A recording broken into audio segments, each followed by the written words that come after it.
Hi everyone. सो आज की इस वीडियो में हम प्रैक्टिस सेट 5 सॉल्व करेंगे और प्रैक्टिस सेट 1 to 4 मैं पहले वीडियो बना चुकी हूँ। जो आप देखना चाहते हैं तो प्लेलिस्ट में जाकर के देख सकते हैं। और ये प्रैक्टिस सेट मैंने मिलियन माइंड्स इंग्लिश के प्रैक्टिस सेट से लिया है। सो स्टार्ट करते हैं आज की वीडियो। सो अनसीन पैसेज आप वीडियो को पॉज करके खुद से पढ़ सकते हैं। ये अनसीन पैसेज भी मैं सॉल्व कराती, लेकिन इसमें अनसीन पैसेज में एक तो ये जो पैसेज दिया है और क्वेश्चन इससे मैच नहीं कर रहे हैं।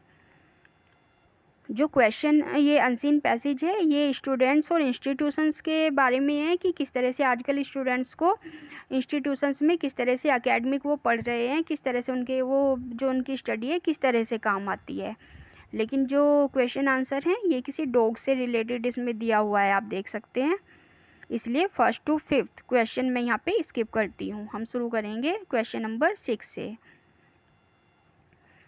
सो John Galsworthy's style is remarkable for its strength and elasticity, B its powerful sweep, brilliant illustration, C its deep psychological analysis, and D all of the above. So the correct answer is D, all of the above. Question number 7. Milton wrote a Latin pastoral to express his sorrow on the death of his friend Charles Diodati. It has some similarity to Lycidas.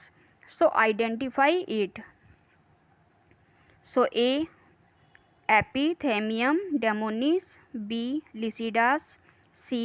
On his blindness, and D. Comus. So Milton ने जो Latin pastoral लिखा है किसको express किया, उन्होंने अपने सोरो को, दुख को एक्सप्रेस किया है on the death of his friend Charles डियोडाटी।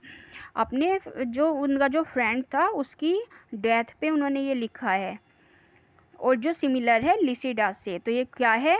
The correct answer will be A, Epitaphium Damonis. Then question number 8 is choose from the following the dramatist duo who led the revolt against sentimental comedy। इनमें से किसने sentimental comedy के against जो है led किया है? So question option number A Oliver Goldsmith and Richard Sheridan, B Colley Cibber and Hugh Kelly, C. Joseph Addison and Dr. Johnson, and D. James Thomson and Samuel Richardson. So correct answer will be A. Oliver Goldsmith and Richard Sheridan. Question number 9 is we have to sign many documents pertaining to the transfer of the business. So इसका हमें voice change करना है, ये active में दिया है और हमें पैसिव में चेंज करना है। So options are A. Many documents have to be signed pertaining to the transfer of the business. B. Many documents were signed pertaining to the transfer of the business. C. Many documents pertaining to the transfer of the business have to be signed and many documents pertaining to the transfer of the business was signed. तो इसका एक easy सा method मैं आपको बता देती हूँ। यहाँ पे हम हेल्पिंग वर्ब देखेंगे। हेल्पिंग वर्ब क्या है? हैव टू है। So many documents have to be signed pertaining to the transfer of the business. यहाँ पे देखिए मैनी डॉक्यूमेंट्स वर साइंड, तो इस वाले को तो पहले ही रॉन्ग कर देते हैं क्योंकि हेल्पिंग वर्ब जो सिमिलर नहीं है।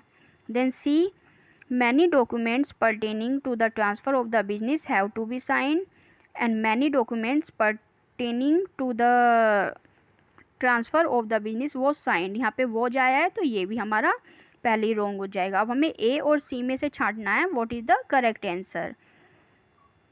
सो इस तरह करके हम अपना क्वेश्चन इजी बना सकते हैं। Now we have to sign many documents. So यहाँ पे हम सबसे पहले ऑब्जेक्ट देखेंगे। सो मैनी डॉक्यूमेंट्स कहाँ पे आ रहा है? मैनी डॉक्यूमेंट्स यहाँ पे भी आ रहा है। Many documents pertaining to the transfer of the business, यहाँ तक का हमारा ये ऑब्जेक्ट है। Then have to be signed, तो इसमें सीधे बता देते हैं, correct answer will be C. Then question number 10, to his eternal disgrace he betrayed his country. So इसमें भी हमें पैसिव वॉइस में चेंज करना है, आप अच्छे से देख लीजिए, पढ़ लीजिए। Okay, so the correct answer will be D, he betrayed his country and this was to his eternal disgrace. That is the correct answer.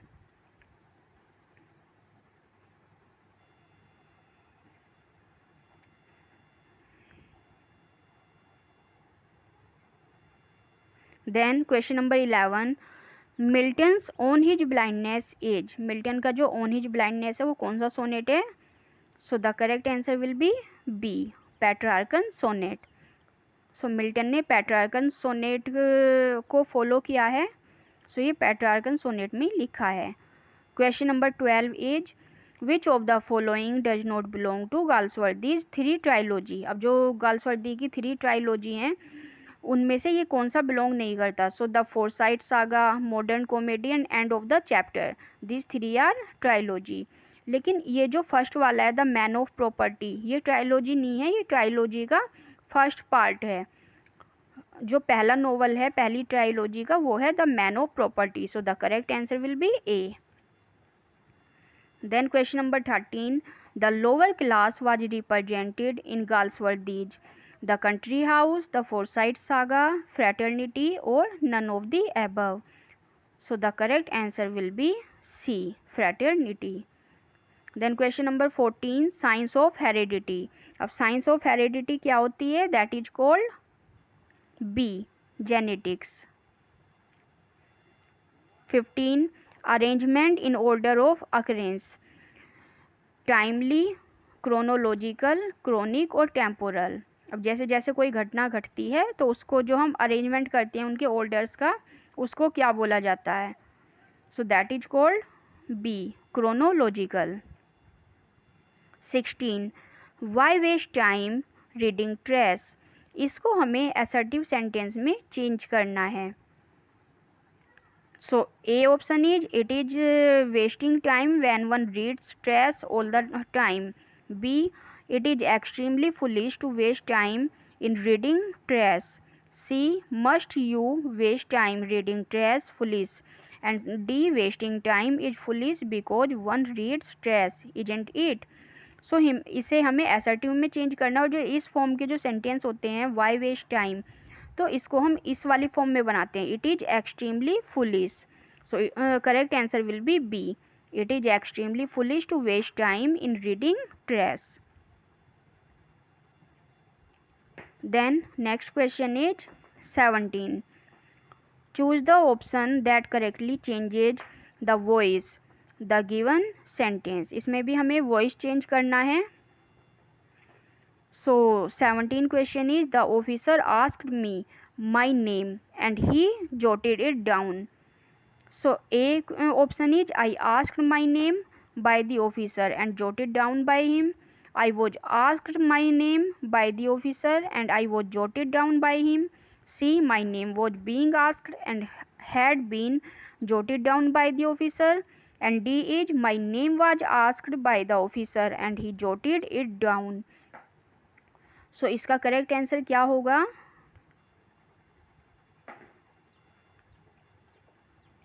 The officer asked me, so object is me, so me का क्या बन जाएगा? I, and sentence is given in past tense, और past tense के लिए हमारा क्या होगा? subject plus was और were। अब देखते हैं कहाँ पे ये जा रहा है। I was asked my name, मुझसे मेरा नाम पूछा गया by the officer and it was jotted down by him, so the correct answer will be B. Question number 18, in Paradise Lost, Milton presents the action of the fall of man in two stages in books. So कौन कौन सी दो books में Milton ने paradise lost में action of fall of man means man के जो पतन के जो एक्शंस हैं उनको प्रेजेंट किया है? So options are A, book 4 and 9, B, book 4 and 8, C book 3rd and 9 and D book 5th and 10. So इसका करेक्ट आंसर हो जाएगा A, book 4 and 9. Then question number 19, give the antonym of utilitarian. अब हमें इसका antonym बताना है. Options are A is vague, B is pessimist, C is confused and D is idealistic. So the correct answer will be D, idealistic, that is the antonym. Then question number 20, the attack on the freedom of press is decrepit step. So इसका भी हमें antonym बताना है. So options are A declining, B progressive, C punitive and D stubborn. So the correct answer will be B progressive.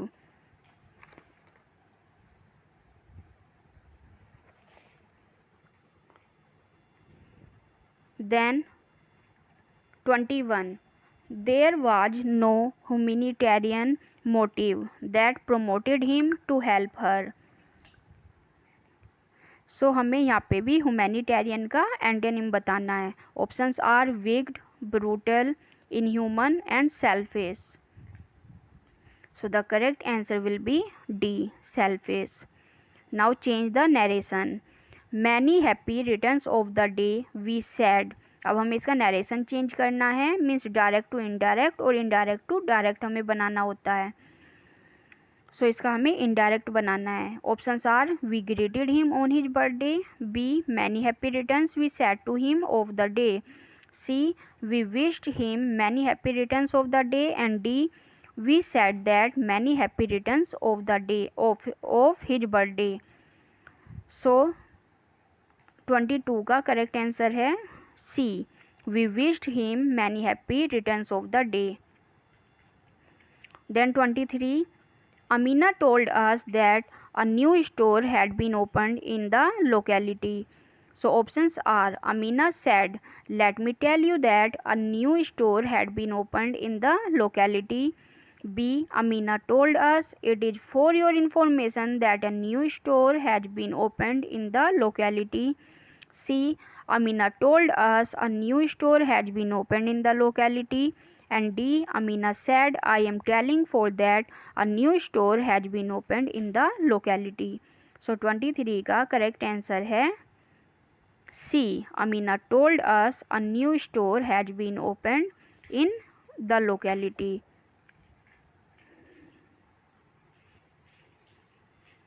Next is 24. She said to her friend, where were you last night? So A, she asked her friend where had she been the previous night. सो यहाँ पे where had C subject हमारा हम पहले लेते हैं indirect speech में, तो ये तो पहले ही रॉन्ग हो गया है. Then B, she asked her friend where she had been the previous night. She asked her friend where she was last night, and D, she asked her friend where she had been last night. So 24 का correct answer will be D, she asked her friend. said to को हमने asked में change कर दिया, then conjunction will be where. So where you हमारा object के according change होगा, so we will be you will be change into C. So C had been last night, क्योंकि ये पास्ट में दिया हुआ है तो हमें इसको पास्ट परफेक्ट में चेंज करना है. सो इसका करेक्ट आंसर डी हो जाएगा. Then next question 25, little we see in nature that is ours is a line from A Tintern Abbey, Immortality Ode, C daffodils and D the world is too much with us. So ये जो line है ये कौन सी poem से ली गई है? सो ये चारों पोम वर्ड्सवर्थ जी ने लिखी है. सो इसका करेक्ट आंसर होगा D, the world is too much. इसकी ही लाइन है, the world is too much with us, getting and spending, we lay waste our powers, little we see in nature that is ours. तो ये line जो है the world is too much with us से ली गई है। Then 26, which period of Wordsworth's career was marked with gloom. Wordsworth के career का कौन सा पीरियड ग्लूम में जो गया था, मतलब ग्लूम के नाम से मार्क्ड है। So A is 1790 to 1795, B 1785 to 1905, C 1792 to 1797 and D 1798 to 1805। So इसका करेक्ट आंसर हो जाएगा सी, 1792 टू 1797। आप देख सकते हैं इस पीरियड में वर्ड्सवर्थ ने कोई भी इम्पोर्टेंट वर्क नहीं लिखा था। जो उनका फेमस वर्क आया वो आफ्टर 1797 आया। सो 27, स्पोर्ट द करेक्ट स्पेलिंग। अब ये 4 स्पेलिंग है, आप इनको देख लीजिए अच्छे से और इसमें हमें करेक्ट स्पेलिंग बतानी है। So the correct spelling will be A, DENOUEMENT, denouement. Then 28, which is the correct spelling. Address की हमें करेक्ट स्पेलिंग बतानी है यहाँ पे। So the correct spelling will be A, address, ADDRESS। 29, she sang and danced happily.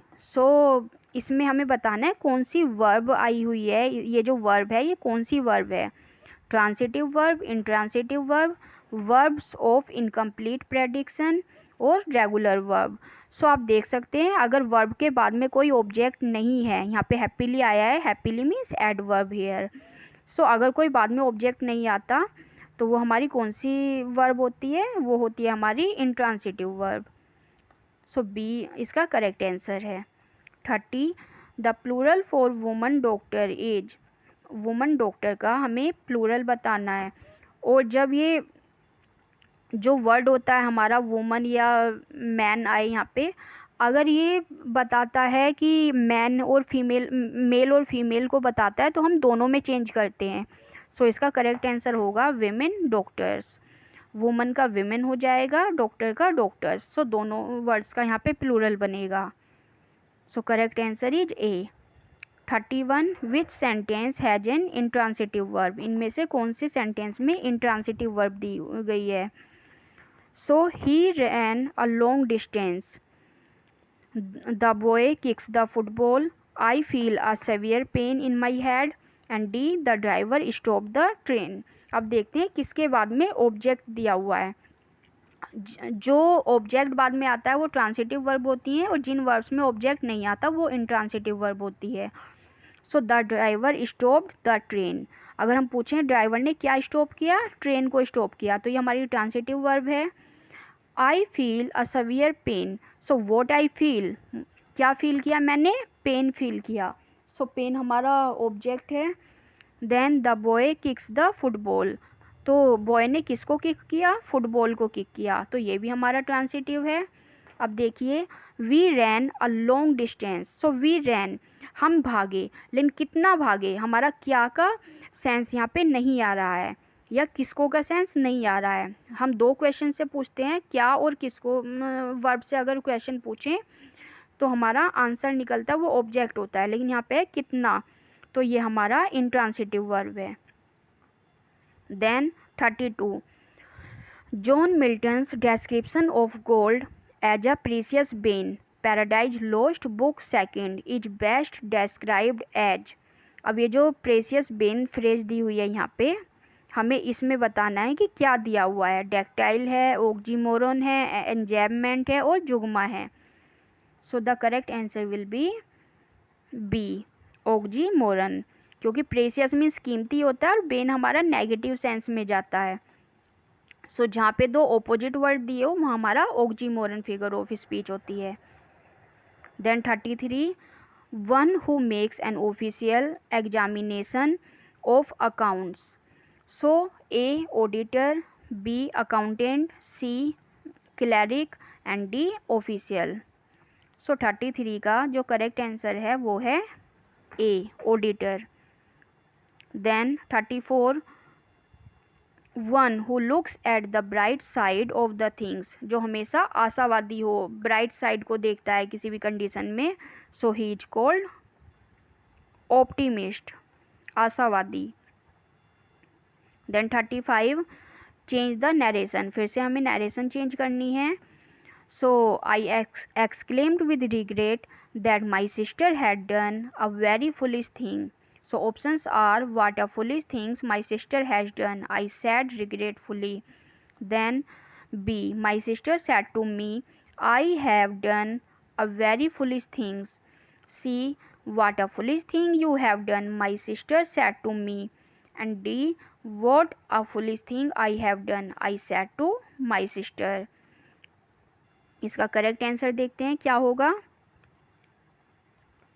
So I exclaimed with regret that my sister had done a very foolish thing. So मैंने बोला है ये regret से कि regret होकर के मैंने exclaim किया है कि मेरी जो sister है she had done a very foolish thing, उसने बहुत मूर्खता भरा काम करा है. अब यहाँ देखते हैं हम, यहाँ दिया है past perfect tense, और past perfect tense का हम क्या बना देते हैं, हम बनाते हैं past indefinite tense, और या फिर हम प्रेजेंट परफेक्ट को भी पास्ट परफेक्ट में चेंज करते हैं. तो यहाँ पास्ट परफेक्ट दिया है तो हम इसको प्रेजेंट परफेक्ट में भी चेंज कर सकते हैं. सो इसका जो करेक्ट आंसर होगा, what a foolish thing my sister has done. यहाँ एक्सक्लेम्ड आया है तो हमें एक्सक्लेमेटरी सेंटेंस में इसको बनाना है. What a foolish thing my sister has done, I said regretfully. So ये इसका करेक्ट आंसर है. बी वाले में my sister said to me, ये पहले ही गलत हो गया क्योंकि सिस्टर ने नहीं बोला, मैंने बोला है. Then what a foolish thing you have done, तो यू का तो यहाँ सेंस ही नहीं आया क्योंकि जो बोल रहा है वो अपनी सिस्टर के बारे में बता रहा है, यहाँ पे कोई भी लिसनर नहीं है. Then D, what a foolish thing I have done, so I have not done, मैंने नहीं किया, सिस्टर ने किया है फुलिश थिंग. सो इसका जो करेक्ट आंसर होगा that is A. Then 36, Farhan asked me, did you meet Sarin? So A, Farhan asked me if they had met me, Sarin. B, Sarin asked me if they had met Farhan. C, Farhan asked Sarin if she had met me. And D, Farhan asked me whether I had met Sarin. इसका correct answer सबसे पहले question word हैं, यहाँ पे interrogative में दिया हुआ है, तो इसके लिए फरहान आस्क्ड मी इफ़, ये भी इतना सही है, लेकिन यू हमारा मी के अकॉर्डिंग चेंज होगा, यहाँ पे दे है, सो ये रोंग हो गया. यहाँ पे भी दे दिया हुआ है, that is wrong. Farhan asked Sareen, यहाँ पे मी दिया हुआ है तो ये चेंज करने की ज़रूरत ही नहीं है, और यू हमारा मी के अकॉर्डिंग चेंज होगा, यहाँ पे सी नहीं आएगा. Then Farhan asked me whether, तो यहाँ कंजक्शन वेदर भी यूज कर सकते हैं. देन यू हमारा मी के अकॉर्डिंग चेंज होगा, तो इसका सब्जेक्ट क्या होगा, आई होगा. So I had met Sareen, सो ये हमारा करेक्ट आंसर है. Then 37, choose the correct animal cry. Frogs, अब फ्रॉग्स का जो साउंड होता है वो हमें इसमें बताना है. So the correct answer will be C, croak. C is correct answer. Then 38, I enjoy playing cricket. So इसमें अंडरलाइन जो वर्ड दिया हुआ है उसमें हमें बताना है कौन सा पार्ट ऑफ स्पीच है, जेरेंड, इन्फिनेटिव, पार्टिसिपल और नन ऑफ द अबव. सो इसका जो करेक्ट पार्टिसिपल है दैट इज, इसका पार्ट ऑफ स्पीच है जेरेंड. देन 39, और आप देख सकते हैं जेरेंड हमारा कैसे वर्क करता है, जेरेंड हमारा नाउन की तरह वर्क करता है. सो आई इंजॉय वॉट, प्लेइंग, तो ये प्लेइंग जो है हमारा जेरेंड है यहाँ पे. Then 39, the passions that build up our human soul, invoking the wisdom of the spirit of the universe. So who wrote these lines, ये जो लाइन्स दी हुई है यहाँ पे ये किसने लिखी है, ये हमें यहाँ बताना है. A, William Wordsworth, B, John Keats, C, Walter Scott and D, S T. Coleridge. So इसका जो करेक्ट आंसर होगा that is B, John Keats. Then इसमें हमें सिनोनिम बताने हैं इनके. So 40 question, meaning of the word temperament. So temperament होता है हमारा A position, B charm, C one's nature of temper and D affidavit. So जो टेम्परामेंट होता है हमारा, इसका मतलब होता है किसी का जो नेचर होता है। So one's nature of temper, that is correct answer. So 40 का C. Then 41, which of the following words means a hater of learning. Hater of learning को हम क्या बोलते हैं?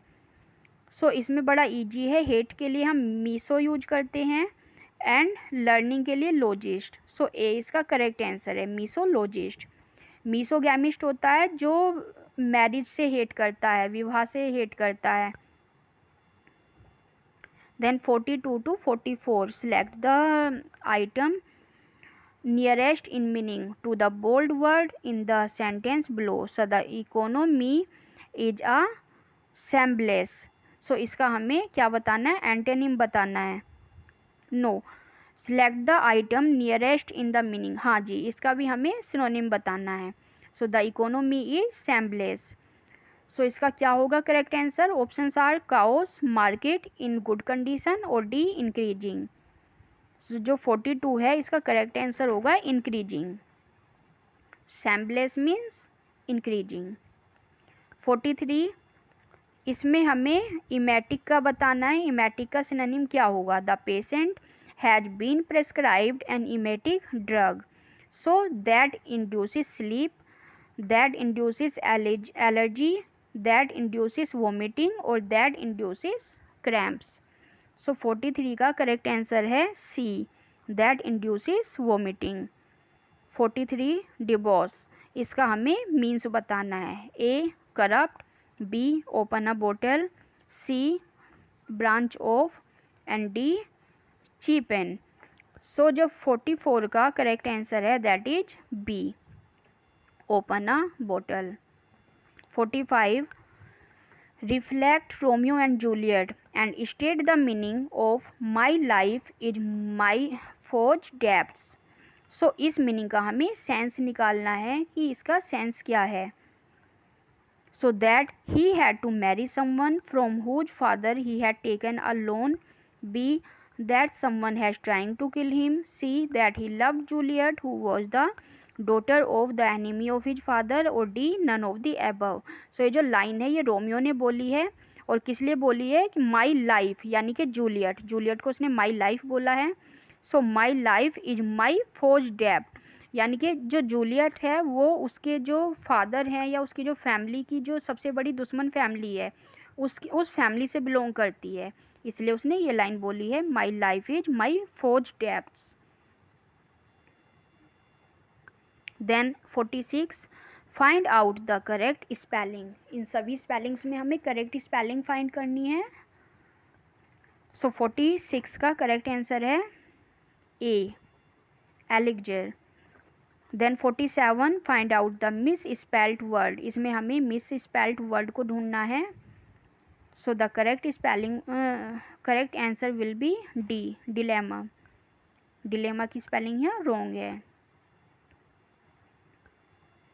Then 48, O what a goodly outside falsehood hath said. तो ये जो line बोली गई है यहाँ पे ये किसने बोली है? Antonio in 12th Night, Antony in Antony and Cleopatra, Antonio in Merchant of Venice and D none of these.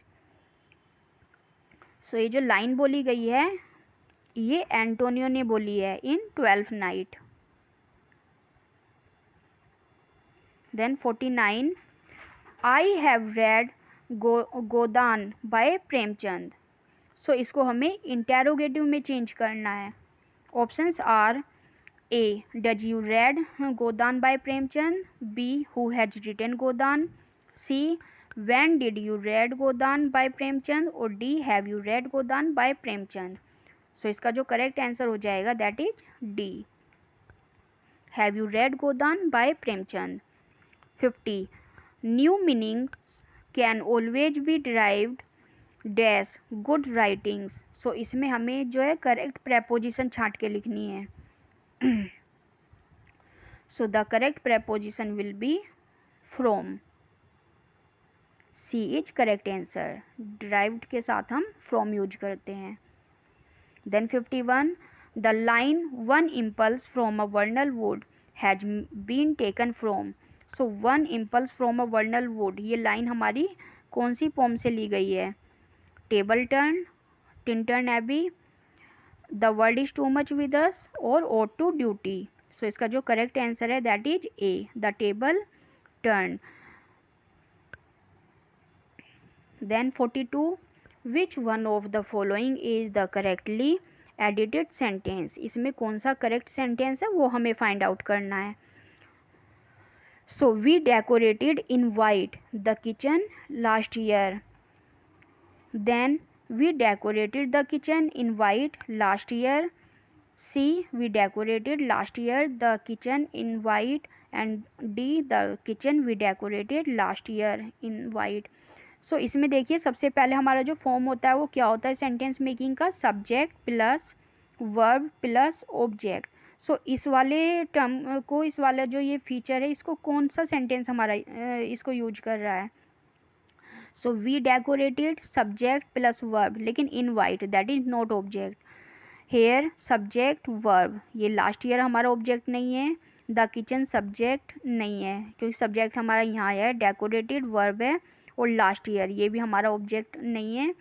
So the correct answer will be B, we subject decorated verb and the kitchen object. Then 53, which is the correct sentence in the superlative degree. हमें इसमें superlative degree में कौन सा sentence है ये find out करना है। The Taj Mahal is the most beautiful building in the world. So ये हमारा सुपरलेटिव में दिया है, सो पहला ही आंसर इसका करेक्ट है। सो एज ब्यूटीफुल एज ये पॉजिटिव में है, the Taj Mahal is beautiful building ये भी पॉजिटिव है, the Taj Mahal is more beautiful ये कंपैरेटिव में है। So the correct answer is A. 54, which is the correct sentence in the comparative degree. इसमें हमें कंपैरेटिव डिग्री में कौन सा सेंटेंस सही है वो ढूंढना है। A, of the two languages I am learning I find English the easiest. इसमें ईजीएस्ट आए सुपरलेटिव है, सो ये भी रॉन्ग हो गया। B, of the two languages I am learning I find English easy, ये भी हमारा कंपैरेटिव में नहीं है। C, of the two languages I am learning I find English the easier one. तो जब हम दो सब्जेक्ट के बीच में कंपैरिजन कर रहे हैं, यहाँ पे सिर्फ दो लैंग्वेज के बारे में वो कंपैरिजन कर रहा है, तो यहाँ पे द ईजियर ये हमारा करेक्ट स्ट्रक्चर है इसके लिए कि कंपैरेटिव के साथ द आ जाता है यहाँ पे। सो C is correct answer. Then 55, यहाँ देखिए of the two languages I am learning I find English the more easy. जब अपनी दो क्वालिटी में हम जो है कंपेयर करते हैं तब हम मोर का यूज करते हैं कंपैरेटिव में। सो ये हमारा रॉन्ग हो जाएगा, C is correct answer. 55, they also serve who only stand and wait in this line from on his blindness. They stands for those. अब यहाँ पे जो इस लाइन में दे दिया हुआ है ये किसके लिए दिया हुआ है? Worship God, B praise God in their poem, C patiently accept the degree of, and D make use of their poetic talent. So जो 55 है उसका correct answer will be C. They उन लोगों के लिए आया है जो पेशेंटली एक्सेप्ट करते हैं जो गॉड की डिग्री ऑर्डर्स को, और उनका वेट करते हैं कि उनका टर्न कब आएगा। 56, a government by the officials that is called plutocracy, aristocracy, bureaucracy और monarchy। सो 56 का करेक्ट आंसर है सी, ब्यूरोक्रेसी, क्योंकि ब्यूरो का मीन्स होता है office. Then 57, sweet are the uses of adversity. ये जो लाइन बोली गई है शेक्सपियर के कौन से वर्क से ली गई है? So the correct answer will be B, as you like it. Then 58, emotions recollected in tranquility, the profound philosophy of Wordsworth was rejected by। ये जो इन्होंने philosophy दी है वर्ड्सवर्थ जी ने, ये किसने इसको रिजेक्ट किया है? A William Hazlitt, B T S. Eliot, C Ezra Pound and D Roland Barthes. So the correct answer will be B, T.S. Eliot. 59. All the glitters is not gold. ये line कौन से work से ली गई है? The merchant of Venice, Hamlet, Tempest और taming of श्रू. सो ये जो लाइन है ये ली गई है मर्चेंट ऑफ वेनिस से. हर चमकने वाली चीज़ सोना नहीं होती. Then 60.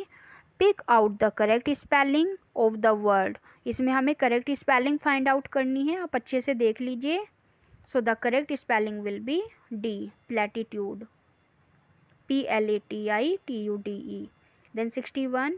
Which of the following character is not in Hamlet. Hamlet में कौन सा कैरेक्टर नहीं है इसमें?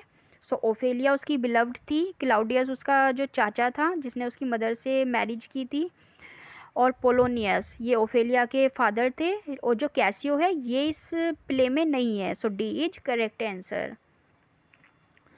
62. In on his blindness Milton speaks of one talent. What is it? On his blindness में मिल्टन कौन से टैलेंट के बारे में बात करते हैं? That is C, his poetic ability. Then 63. Virtue itself turned wise, being misapplied, and wise sometimes by action dignified. So ये जो लाइन ली गई है ये कौन से वर्क से ली गई है? Romeo and Juliet, Macbeth, none of these और सी हैमलेट.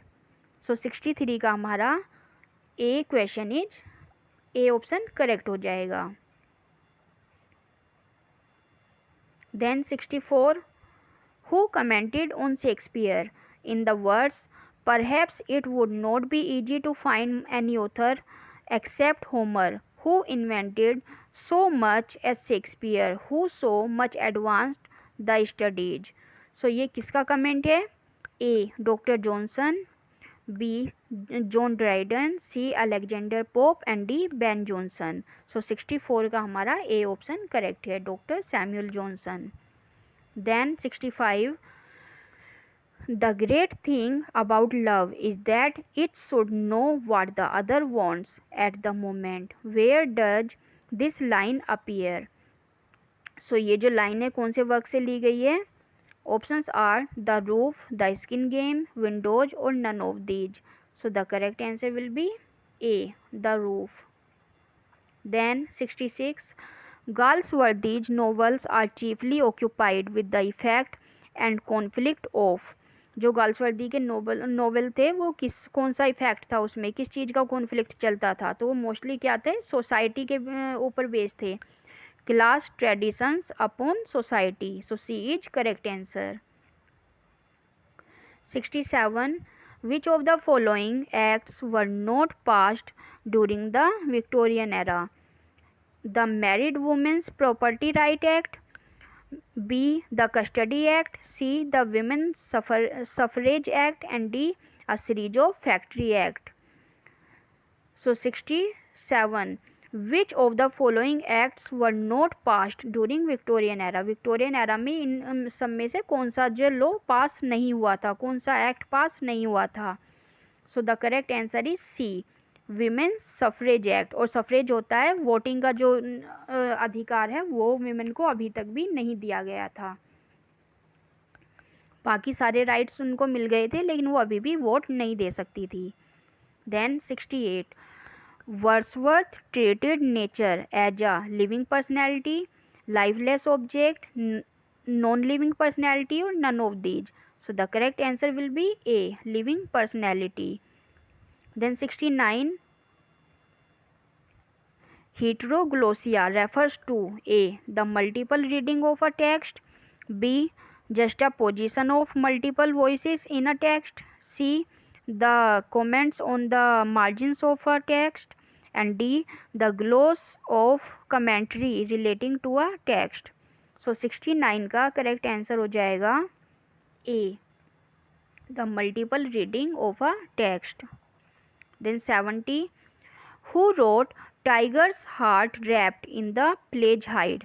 तो ये तो बहुत फेमस सी कोटेशन है। ये किसने लिखी थी? रॉबर्ट ग्रीन ने लिखी थी ये। उन्होंने शेक्सपियर के बारे में ऐसा बोला था। Then 71, in 1601 a collection of Shakespeare's sonnet was printed by, ये भी बहुत इंपॉर्टेंट क्वेश्चन है। जो शेक्सपियर का जो सोनेट कलेक्शन है 1601 में किसने ये प्रिंट करवाया था? Thomas थोरपे। Then 72, the soul that rises with us, our life's star hath had elsewhere its setting। So ये जो लाइन है ये किस वर्क से ली गई है? A immortality ode, B Tintern Abbey, C French revolution and D prelude.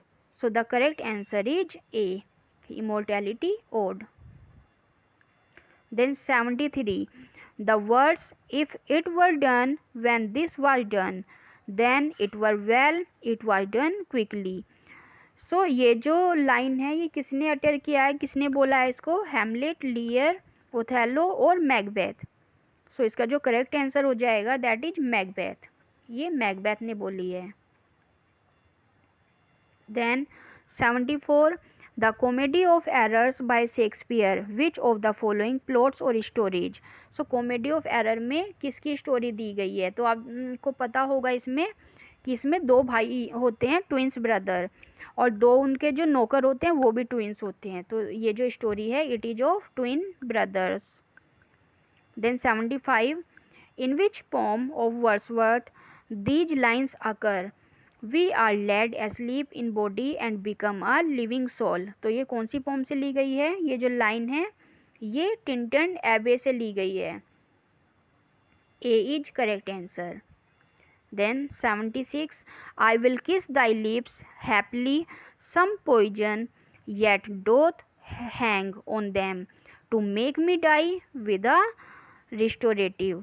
So who utters in Romeo and Juliet? ये जो लाइन है रोमियो और जूलियट में किसने बोली हुई है? तो ये लाइन जो है जूलियट ने बोली है। जब एंड में जो जूलियट का पता लगता है रोमियो को कि जूलियट मर गई है, तो जो रोमियो है वो क्या करता है? पॉइजन, जहर पी लेता है और वो मर जाता है।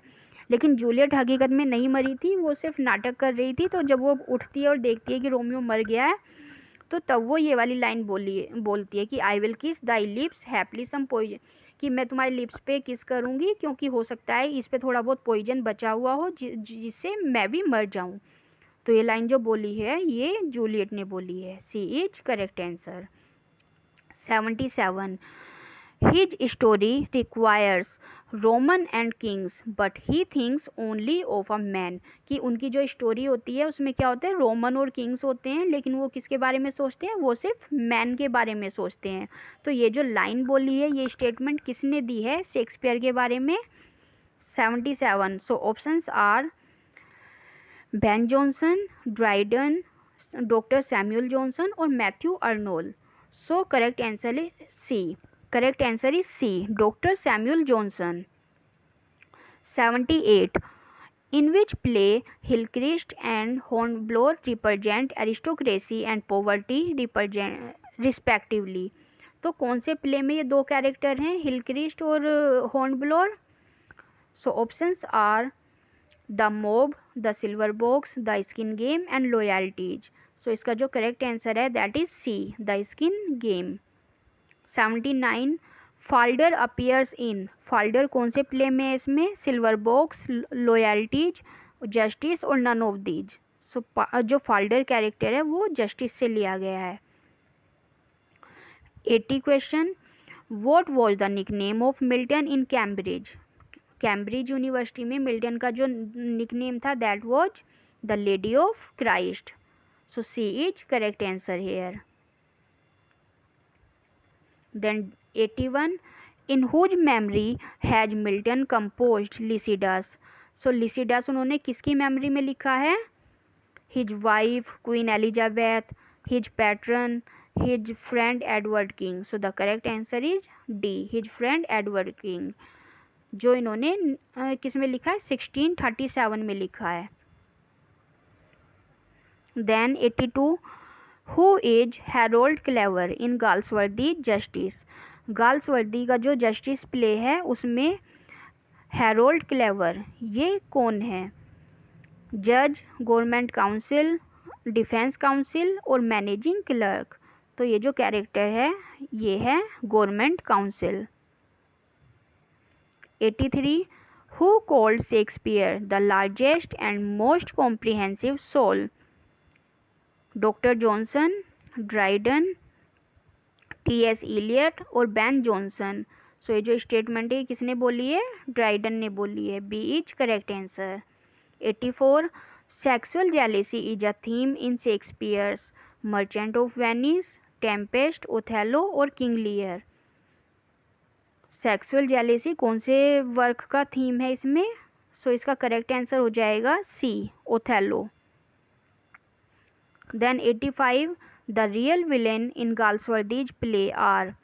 गाल्सवर्दी के प्ले के रियल विलेन कौन है? मेल कैरेक्टर्स, फीमेल कैरेक्टर्स और सोशल एविल्स और none of these. So the correct answer is C, social evils. Then 86 which of the following statement best describes T.S. Eliot's assertion that Shakespeare's Hamlet is an artistic failure? So T S. Eliot ने Shakespeare के Hamlet को artistic failure बोला है और ये कौन से statement से पता लगता है हमें? तो इसको आप अच्छे से पढ़ लीजिए। सो 86 का करेक्ट आंसर है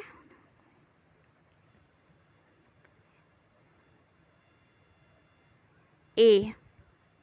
Hamlet's emotion is not adequately objectified. Then 87 from which Greek word does the term comedy derive and what does it mean? जो कॉमेडी है कौन से ग्रीक टर्म से लिया गया है और इसका क्या मीनिंग है? सो 87 का करेक्ट आंसर हो जाएगा बी, कॉमेडिया, और इसका जो मीनिंग है that is revel song. Then 88 who is called the father of modern English criticism? Joseph Addison, Alexander Pope, C Joseph Dryden and John Milton. So 88 का करेक्ट आंसर है A, Joseph Addison, father of modern English criticism.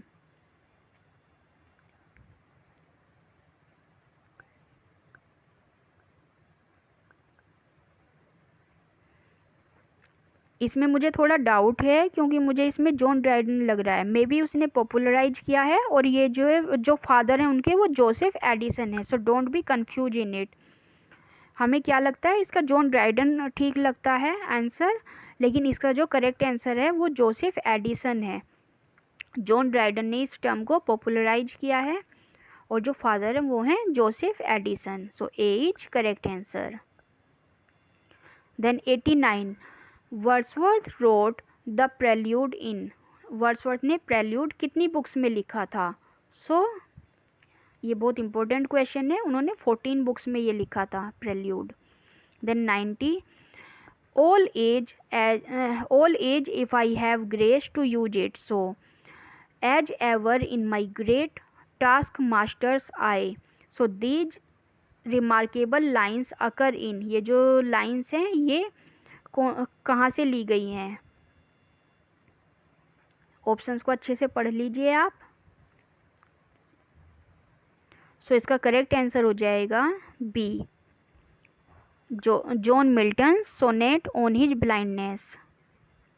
Then 91 banks alternated dash crashes. तो इसमें हमें preposition find out करनी है कि कौन सी preposition आएगी। सो अल्टरनेटेड के साथ आएगी विद। अल्टरनेटेड के साथ हम क्या यूज करते हैं? With. So B is correct answer. Then 93 the writer accuses national government dash resulting in violence.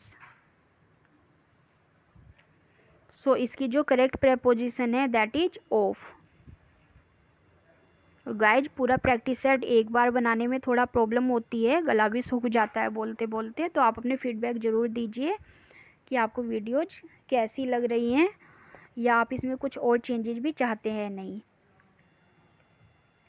So 93, which of the following aptly names the language resulting from the contact of two mutually unintelligible language systems? So इसका हमें correct answer बताना है, अच्छे से options को पढ़ लीजिए. The correct answer will be D, Pidgin. Then 94, mountain tops are covered dash snow in winter. So इसमें भी हमें preposition fill करना है. So options are by, from, in and with. So the correct answer is D, with. Then 95, we have not seen him dash a month. So since, for, amount और till, इसमें क्या है preposition? So the correct answer will be B, for, क्योंकि for हमारा period of time के लिए आता है. Then 96, choose the correct option after punctuating the following sentence. अब आप इसको अच्छे से पढ़ लीजिए, इसको हमें punctuate करना है.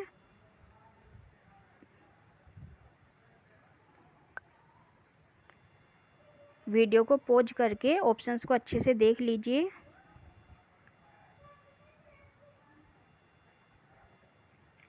सो इसका जो करेक्ट आंसर है that is A.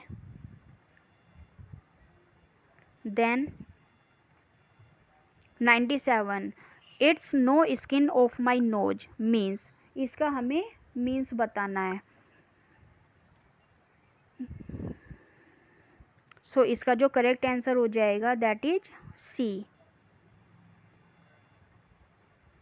Then 98, Wordsworth published descriptive sketches and evening walk in. ये जो दो वर्क हैं वर्ड्सवर्थ ने कौन से ईयर में इनको पब्लिश किया था? So the correct answer will be A, 1793. Then under the skin means, under the skin means का क्या मीन है? सो इसका जो मीन्स है that is A, sick, B, arrogant and adamant, C, in reality and D, to be confident of yourself. So correct answer will be C.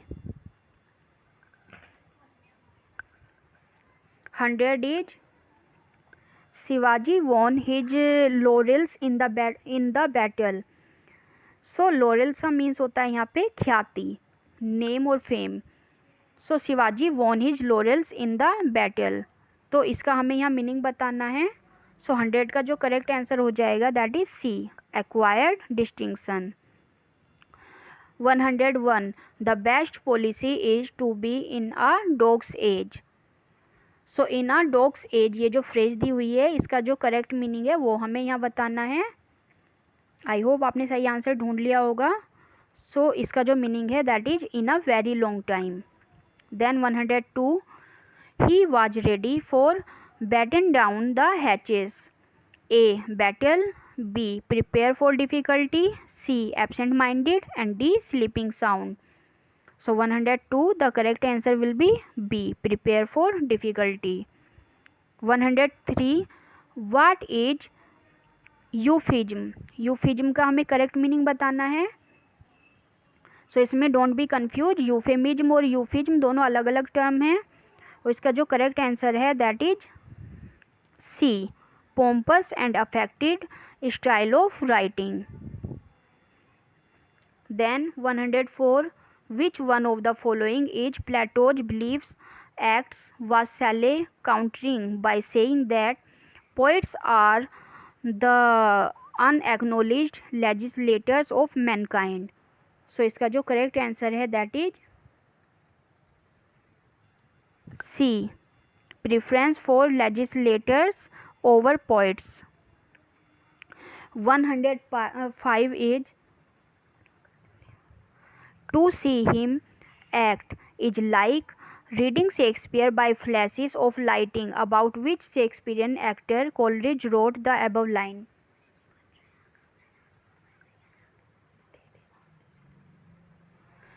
So the correct answer will be D, Edmund Kean. 106, Which of the following correctly describe black humor as a morbid and provocative treatment of? So इसका हमें सही answer find out करना है. The correct answer will be death and disease. C is correct answer. 107. Who says the following lines and to whom? If it be ought toward the general good, set honor in one eye and death in the other, and I will look on both indifferently. ये जो line है ये किसने किसको बोली थी? Find the correct answer here. Octavius to Antony, Hamlet to Claudius, Brutus to Cassius, or Casca to Calpurnia. So the correct answer is C, Brutus to Cassius.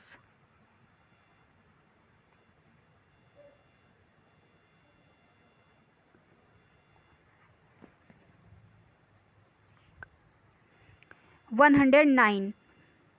Let us not be so quick to criticize her for the poor results. We have to dash into account the fact that she was ill for over a month. So इसमें जो correct answer आएगा that is B, take. 110. Although the doctors tried hard, they could not dash his life. इसमें हमें fill करना है correct word. So the correct word will be A, save. Then change the voice. They say Ravi Verma has painted the picture. So आप सभी options को अच्छे से देख लीजिए वीडियो पॉज करके. मैं सीधे आंसर बता देती हूँ आपको. The correct answer will be C. It is said that the picture has been painted by Ravi Verma. Then 112. All of them know the results of the assembly elections. सभी options को आप अच्छे से पढ़ लीजिए. The correct answer will be D. The result of the assembly election are known to all of them. 113. People believed that witches communicated with the devil. इसमें भी हमें वॉइस बतानी है. So the correct answer will be C. It was believed that witches communicated with the devil. 114. You need to complete it immediately. So इसमें हमें correct answer find करना है. इसमें भी हमें पैसिव वॉइस में चेंज करना है इसको. So C is correct answer here. You are needed to complete it immediately. 115. The term magic realism was first introduced by. ये जो टर्म है ये किसने इंट्रोड्यूस किया था इसको? So the correct answer will be B, French Roe. 116. On seeing, what does Miranda exclaim? Oh father, surely that is a spirit. Lord, how it looks about. So Miranda ने कभी भी real mains को नहीं देखा था, तो वो यहाँ पे आके जब उसने फर्स्ट टाइम मैन को देखा तब वो ये लाइन बोलती है. सो वो किसके बारे में बोलती है? How it looks about. ये जो लाइन बोली है उसने, ये किसको देखकर बोली है? So the correct answer will be B, Ferdinand. उसने फर्स्ट टाइम फर्डिनेंड को देख करके ये लाइन बोली थी. 117. Imagism is associated with. Imagism किसके साथ एसोसिएट है? That is the correct answer is D, T E. Hulme. 118. Iambus is a metrical foot consisting of. Iambus में कितने मीट्रिकल फूड होते हैं? So the correct answer will be A. इसमें 2 syllables होते हैं. 119. The term a stream of consciousness derived from the writing of. जो ये term है stream of consciousness, derived from the writing of, किसकी राइटिंग से लिया गया है? So that is C, William James. Then 120. इसमें हमें misspelled word find out करना है. आप अच्छे से स्पेलिंग्स को देख लीजिए. So the correct answer is A, cataract. That is correct answer. 121. इसमें भी आपको मिस स्पेल्ड ढूंढना है वर्ड कौन सा है. So here A will be correct answer. And in 122 इसमें भी मिस स्पेलिंग हमें ढूंढनी है, कौन सी है? Correct answer will be D, superintendent. So ये रॉन्ग स्पेलिंग दी हुई है यहाँ पे। 123 मिथ क्रिटिसिज्म फोकसेस ऑन, ये जो मिथ क्रिटिसिज्म है ये किस पे फोकस करता है? A study of myths and mythology, B archetypes of spiritual experience, C recurrence of archetypal patterns and D the confluence of different traditions. The correct answer will be C, recurrence of archetypal pattern. Find out the miss spelled, इसमें भी हमें miss spelled spelling ढूंढनी है। सो 124 का correct answer है सी, विदर, that is wrong spelling. 125 इसमें miss spelling ढूंढनी है हमें, अच्छे से देख लीजिए ऑप्शंस को। The correct option is D, dissolute.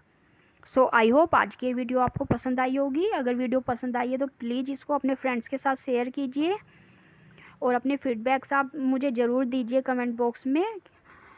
सो मिलते हैं नेक्स्ट प्रैक्टिस सेट के साथ, जब तक के लिए बाय।